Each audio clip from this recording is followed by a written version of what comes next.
Hi everybody, I'm Sandy Price and I am your instructor. And this video is not about the class per se, it's about online learning.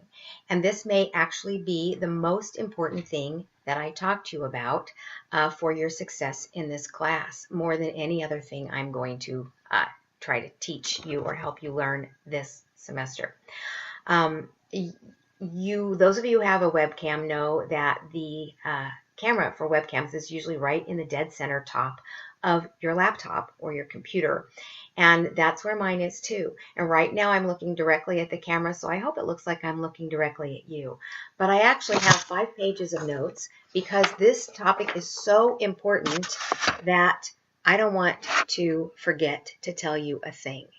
And so you will see me looking off to the side sometimes because I'm literally going to keep checking my notes to make sure that I haven't forgotten to tell you a single thing. And 5 pages sounds like it may be a little bit of a long spiel, and it might be. I haven't timed it out, but please take my word for it.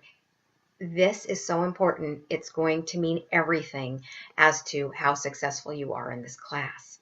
All right, so let's just get started. How to be successful in an online class. Many students choose online learning because they think it means they can take the class from home, they can work more flexibly in terms of hours, because they think that it will be more like individual study, no group work, no field trips, no community engagement. So first, I'm going to address these ideas. Some of them are accurate and some are myths. And then I'm going to share some of my observations from teaching online since 2007. I have taught a lot of classes with a lot of students online. I have learned a lot about student behaviors and the things that trip them up in online situations. And I'm going to give you some tips. And if you take these tips to heart, I think you will do beautifully in this class. And if you don't, you are going to stumble. And I don't want any of you to stumble. I want you to be a big success. So if you're one of the students who thinks that some of the stuff I just mentioned, that these are the rules and benefits of online learning, I want you to be asking yourself as I talk whether or not you truly have the time and flexibility to take this particular online course before you finalize your plans for the semester. Most of you will do beautifully, but a couple of you, as you listen to me talk, are just going to say to yourself, I don't want to do this. And that you thought something else was what was coming your way. And that's okay. That's why I made this video, so that you can have full information and not get, what's that term, gobsmacked? I'm not even sure that's the right word, by what really happens in this class as you are already stuck in it. So let's get going. Okay, so we know from years and years of studying online learning that students' most successful, most satisfied, and deepest learning occurs in an online learning environment that has 3 things. 1, it has collaborative learning opportunities. 2, it has experiential learning, which is correlated with deep learning as opposed to just, information in your head. And 3, we know that one of the main or key factors for student satisfaction online learning is the ease and availability of their instructors, even though they're not in a classroom together. So even though we know that these 3 things, collaboration, experiential learning, and good communication opportunities with the instructor, matter the most, all of these 3 things are more difficult to accomplish in an online environment than in a face-to-face classroom.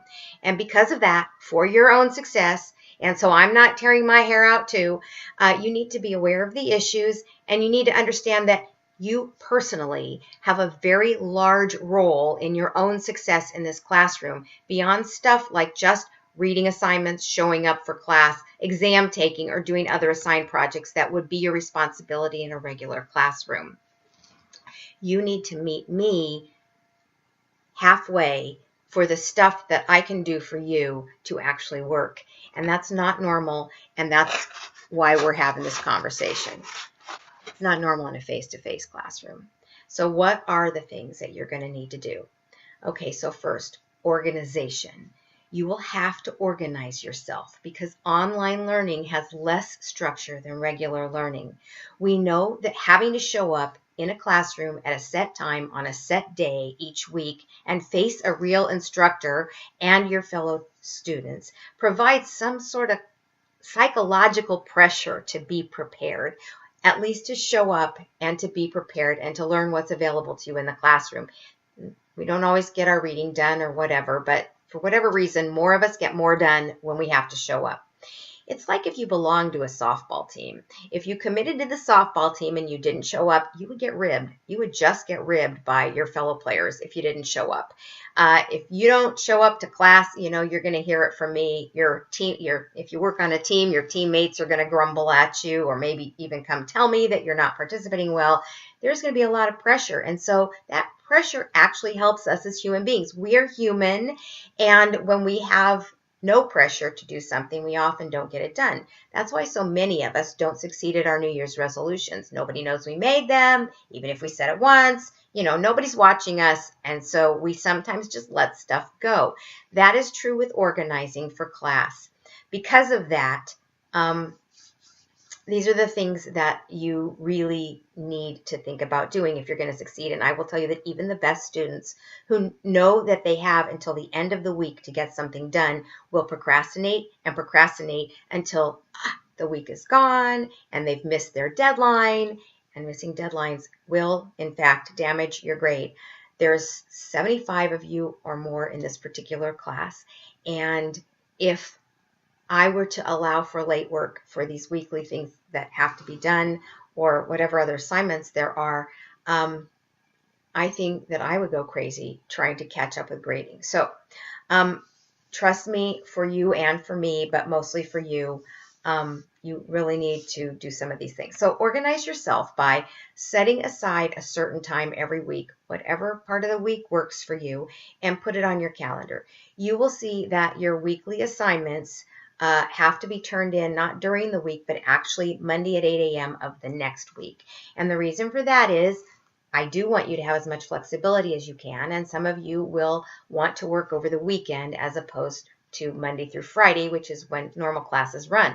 So our week starts at 8 a.m. on Monday, and it ends at 8 a.m. the following Monday, which then starts a new week. That means you can turn in your homework, unless it's otherwise noted on the syllabus, at 8 a.m. on Monday. So there are some other deadlines for other things, and you'll see them on the syllabus, but the point is, you need to set aside some time during the week or the weekend, whatever works for you, and then you need to actually put it on the calendar like it's an appointment. And then you need to tell your friends, your employer, and your family that you can't play, you can't work, and you can't visit during the time that you have set aside on your calendar. And part of making sure that you actually follow through with that time, because it's very easy to just blow it off because who knows about it, is letting other people in your life know that that is sacred time. And it's that telling of people that will actually in some ways help you get it done. Okay, let's see. You need to stick to this time. It's tougher than you think. That's what I just said. All right, so for all the reasons that we talked about. Okay, so I will just tell you that I have promised myself that Friday mornings when I don't have a class to teach, that I'm going to hike for my own health and whatever. I'm going to hike every Friday morning. So I hope that you will ask me at the beginning of the next week, did you hike, Dr. Price? Did you hike? And I will try to hold you to doing your work, and you can hold me to hiking, and we can help each other out. But honestly, if you find that you're having trouble sticking to this, you should get a hold of me as fast as possible and let me try to help you, because otherwise you can fall behind. All right, the second big issue for online learners is communication. Online learning means that almost everything that I want to tell you has to be told to you by email. Okay, it's not that I'm not making videos from time to time. It's not that it's all in writing. It's that the only way I have to get it to you is by email. And so what happens is if you don't check your school email every day, you're going to miss stuff. And I know a lot of students check their personal email every day, but they don't tend to check their school email sometimes once a week or twice a week. In an online class, you need to check it every day. And the reason that I send more email in an online class is because if you were all together in a classroom and one of you had a question, more of you might also have the question, and you would hear me when I answered the student who asked. And so everybody gets the information at once. Unfortunately, online, you guys ask your questions one at a time by email. So sometimes if I get a bunch in a day, I'll save them up and put them all in one email. But still, I want you to all have the same answers that the student who asked had. So emails come. Plus, obviously, life is flux. And sometimes things change, and I need to get you that information out. Email is our way of doing it. If you do not check your school email on a daily basis, I strongly suggest that you have your school email forwarded to your personal email just till this class is over, because you're going to get behind. You're going to miss stuff if you don't read your emails. Okay, so check your mail daily. Consider forwarding your email. And then one last thing, I will get to this later, but we are going to be working in groups this semester. And when you work with team members, consider giving them your phone number. I've noticed that most students do best when they can not work by text, but when they can make their getting together arrangements or confirm them or whatever by text. So what you want to do is you want to tell people what is the best way to get a hold of you. And if you're not comfortable giving out your phone number for text, that's okay. But just make sure and let your team know exactly what the best method for you is. And then whatever you told them, be sure and check it. If it's your email, then check it. If it's your personal email, fine, but check it. Don't give it to me because I'm only using the system, and whatever your personal emails, I don't care. If you want my stuff to get to you, you're going to have to forward all your school email to your personal, but if that's how you want to do it. But for your team members, if you'd prefer that they email you somewhere else or text you or whatever, just share that information. Okay, let's talk about group work. Yes, group work is important to successful learning in an online environment, even though it might feel like it's going to be tough, and it is going to be tough in an online class. I know many of my students really appreciate the fact that I hold group work time in my face-to-face classrooms, which means much less negotiating of when people can meet because everybody's schedules between school and work and other activities. It's very difficult to click schedules, and I get that. That's why I give people time in class to work on it. That's one reason. The other is because if you're having trouble while you're working, I'm right there to help. But neither of those things is actually possible in an online class. So let's talk about what I can suggest to you that would make working in groups as easy as possible under the situation. So easy as possible does not mean easy, but there's hard ways to do it and there's better ways to do it. So let's talk about some of the better ways. And first, let me talk to you about why online learning in groups is necessary. So one of the reasons collaboration leads to deeper learning and more learning satisfaction is because a group can actually get their heads around more stuff and look at a topic in a deeper and more meaningful way when you're all together than just one of you. In other words, let me count some ways why this is. So one, we know that social issues emerge from systems, and we're actually going to be discussing systems a little bit, not a lot, but we will discuss them a little bit in the course of the classroom, are complicated. So I'm going to give you one example, not from volunteer management, just something that I hope you can all relate to. Let's take food insecurity. Take a low-income community where kids don't necessarily know where their next meal is coming from, and we have a huge number of those right in our own community here. One of the reasons that there is food insecurity is because grocery stores won't put stores into these neighborhoods. Why not? Well, because it costs a lot to build a store and to hire employees and to stock it, and the profit margins in low-income neighborhoods are often just too skinny, and they're not worth it to the big corporate grocers to do that. And so you find that there is no good, healthy food, vegetables, and that kind of stuff, and people end up, getting their fresh produce from a Circle K, which, what do they sell there? Apple, banana, and orange sometime, and you can just see the limits on that. So, okay, but that's not the only problem. you ask, well, why don't they just, okay, they have to drive a little. Why don't they go to a grocery store? Well, it turns out that in Phoenix anyway, 47% of everybody who's food insecure also doesn't happen to have a car.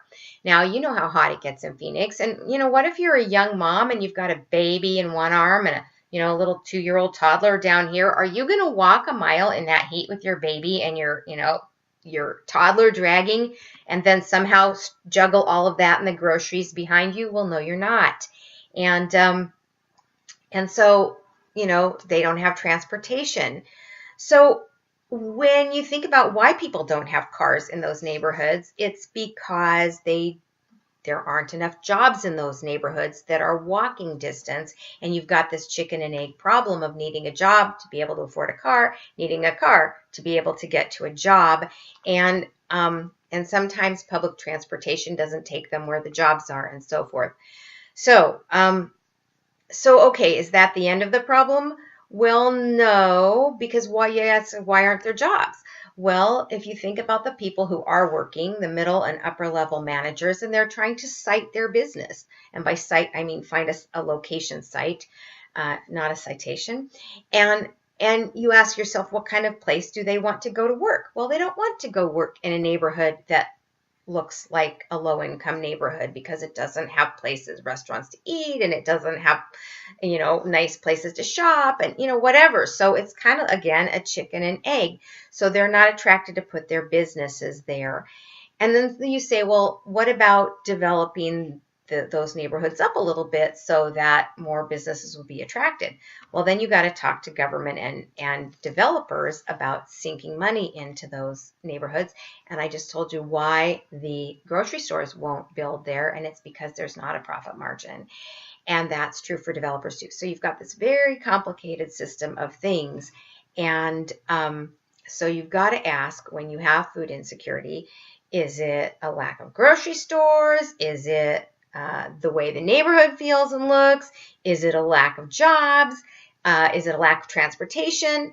If we were going to do a team project on food insecurity, your team would need to look at all those problems to get a good sense of the whole problem, and to try to figure out where you need to start to work on community change, social betterment, and less kids being hungry. I'm changing my piece of paper. So anyway, you're incapable of doing all that by yourself. I mean, you could, but it would take the better part of a semester. But if you have classmates that can each look, somebody's looking into development, somebody's looking into transportation, somebody's looking into jobs, somebody's looking into the hunger aspects, and you can then bring all that together and share with each other what you've learned.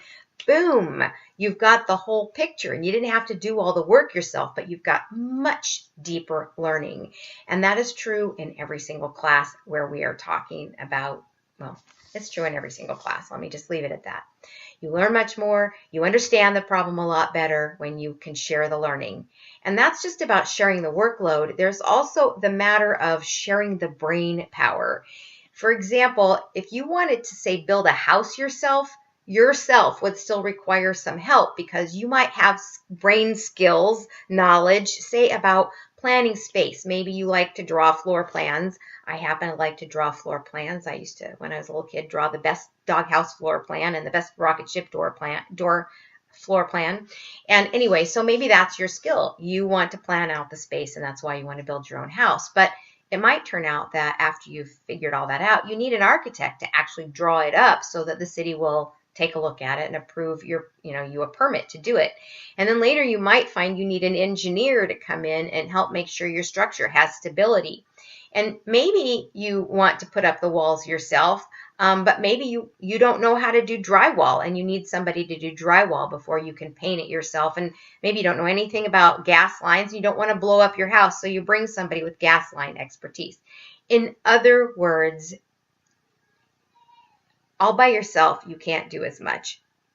Your own knowledge won't get you as far.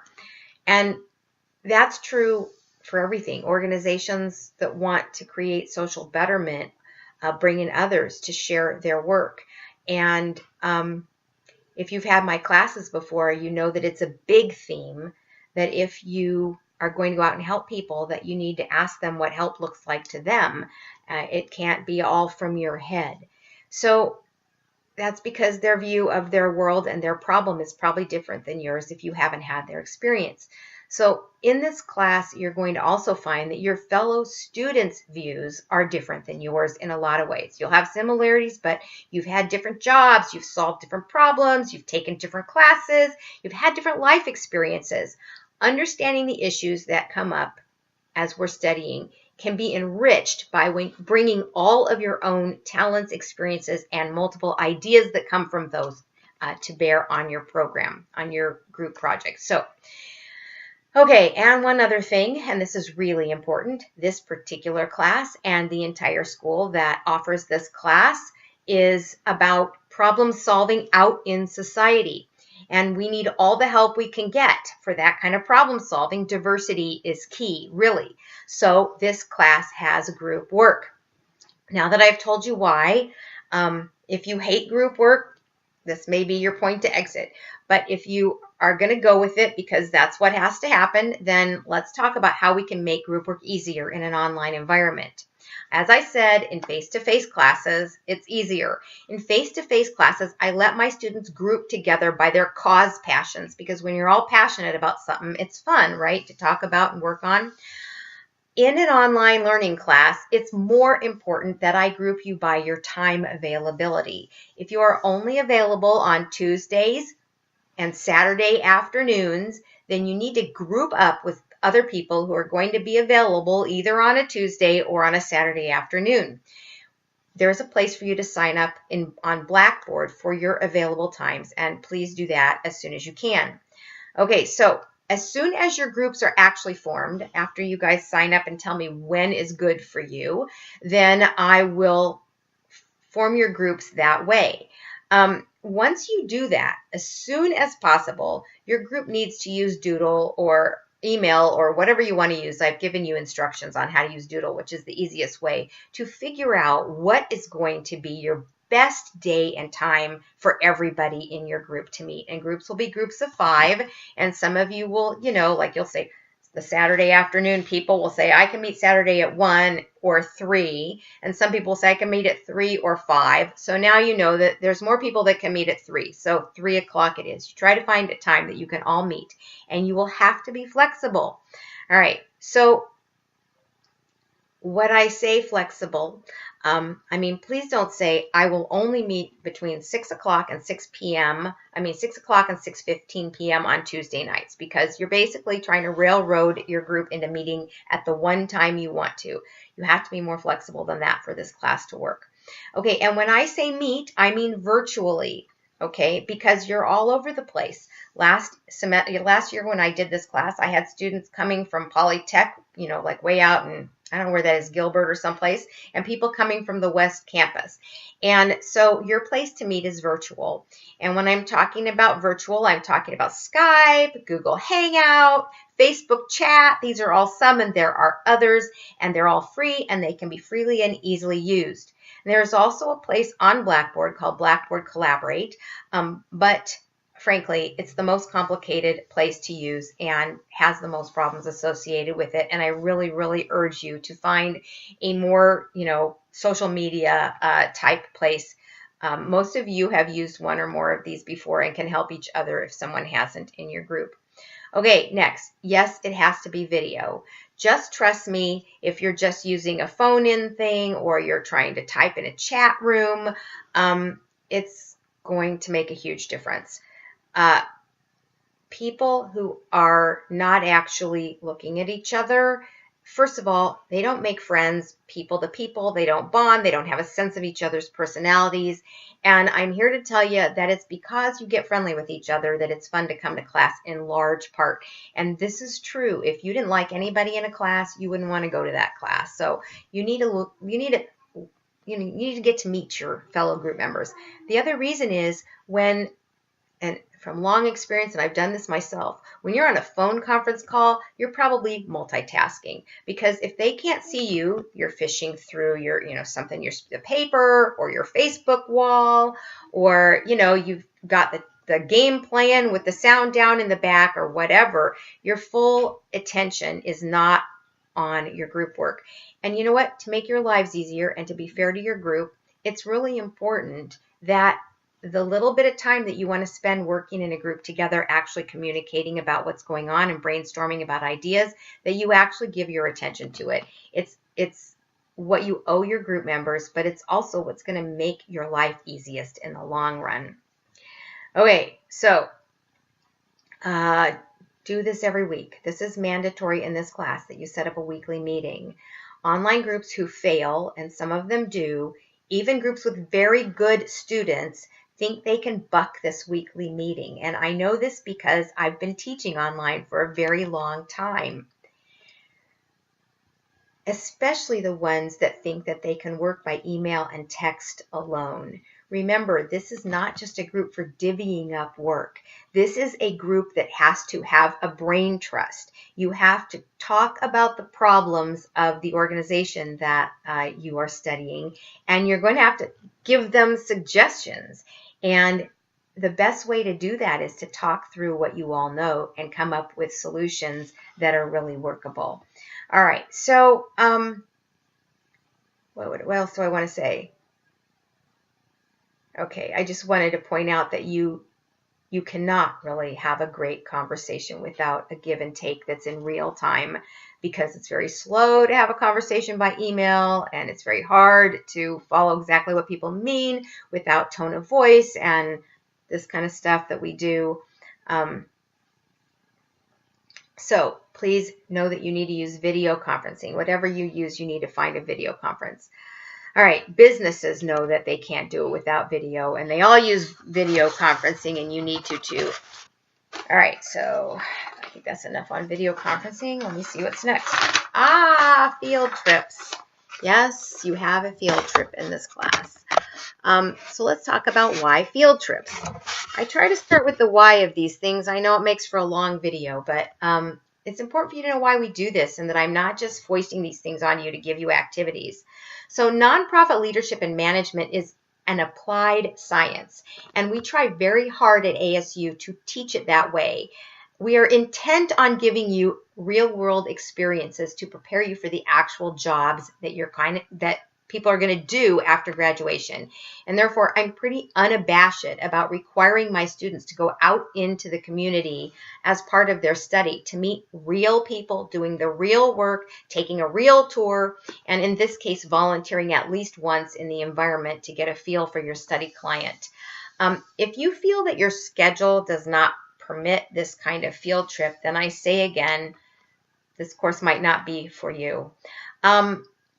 So let's talk about this a little bit. What if your best available meeting time is on the weekend, or at a time when organizations are not usually open? So I have a couple of answers to that. First of all, every student I have ever known who has need to make arrangements to go to a doctor or a job appointment, a job interview, or other stuff that they really wanted or needed to do has managed to make those arrangements, no matter it was at a bad time. You can make this one field trip. You can make arrangements for it, especially if you make it in advance, and can share with your employer or whoever you need to that this is what you're going to be doing. Almost never has a student been able, in my experience, to work something out with their organization. The organizations try to be flexible, so do tell them your limitations, but also make yourself flexible. Please remember, these organizations are very busy, particularly nonprofit organizations never have enough time, they never have enough people, and they've always got more work to do than time to do it. The fact that they are making themselves available to my students is because they are truly dedicated to giving the next generation of people who are going to be working in these fields the opportunity to learn from real professionals. They're doing this for you. So please be grateful for that and be flexible. All right, so secondly, even if you think this is a pain in the rear, After you've done it, most students tell me that their on-site opportunities to meet real people and see the real work being done has been one of the most enlightening parts of the semester. It really helps to see how what you're learning in the book and from me operates in the real world. It helps students remember what they've learned way after class is over. I mean, how much did you memorize out of a book somewhere versus what you learned when you actually stepped into a place and watched something happen or participating in it?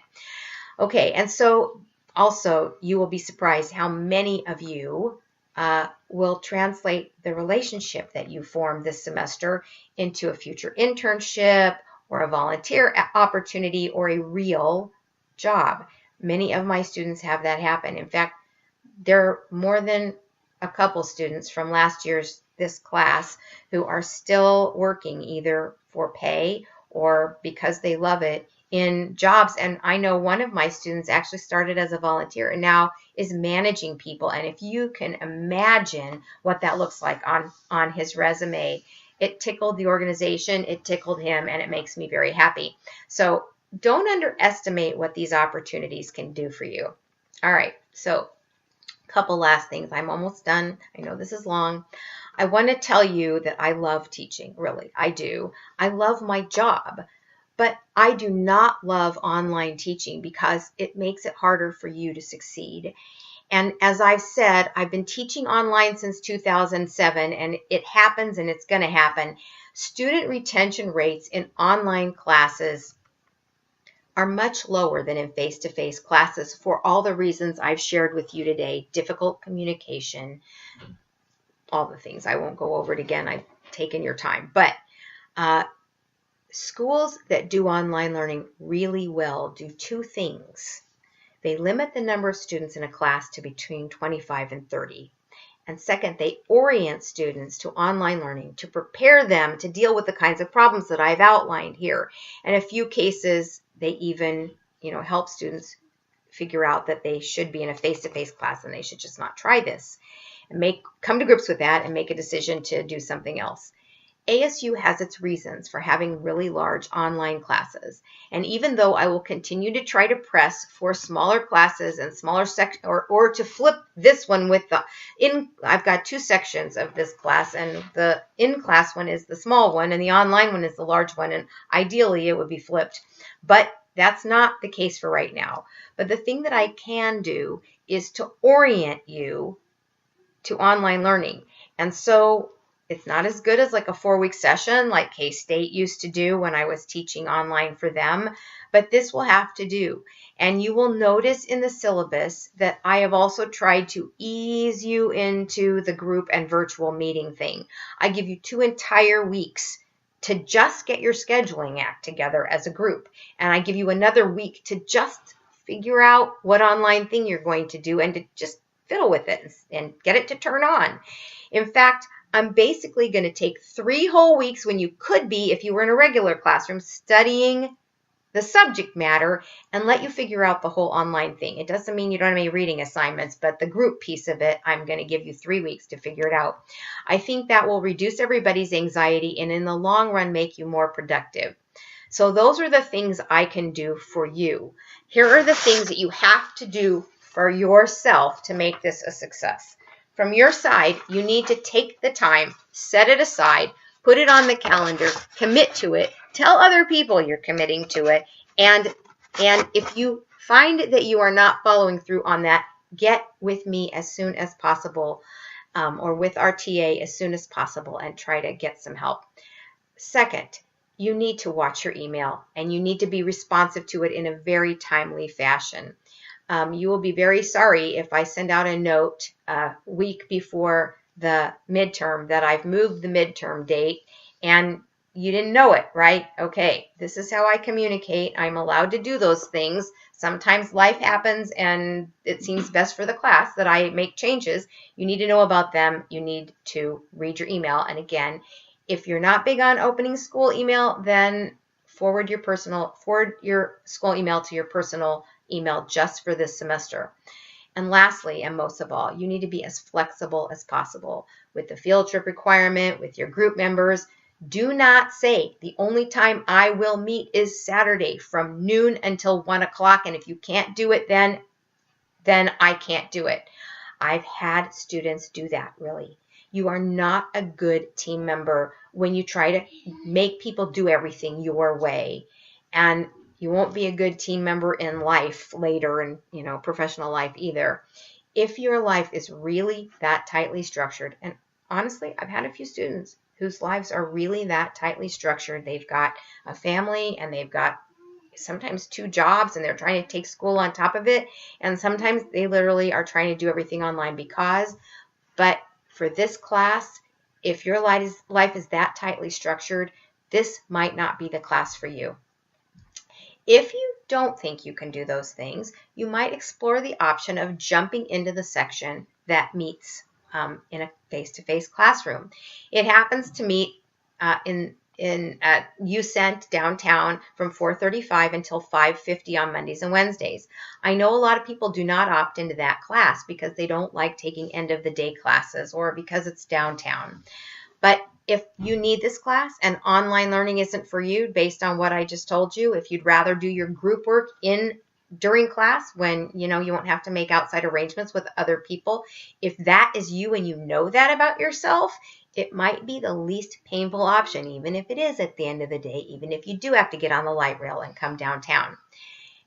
If you do these things, you'll be okay. You'll be great in class. You'll learn and you will enjoy and you will get a lot out of it, I promise you.